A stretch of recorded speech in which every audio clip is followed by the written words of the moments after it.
Member for Mount Waverley.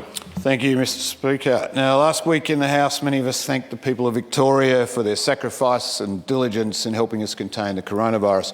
And I also made special mention of our Chinese Australian community as they've experienced life with the virus earlier than most. The member for Bowen and I also called out against the racism directed at our Chinese Australians.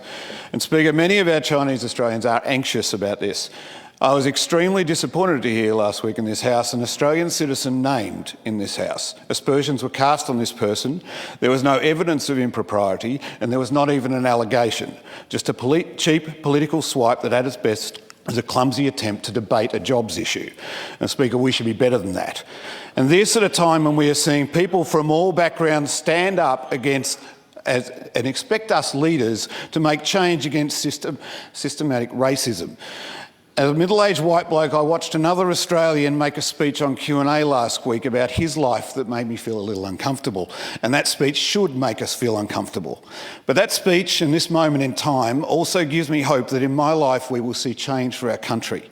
Indigenous Australians make up 1% of our Victorian population, and yet they make up 2% of those incarcerated. So if you're born Indigenous, Mr Speaker, you are twice as likely to be incarcerated. How does a parent tell that to their children? I proudly support our government's work towards treaty, and I'm glad to see the First Peoples Assembly of Victoria meeting this week to help us achieve this long overdue goal. Black lives do indeed matter.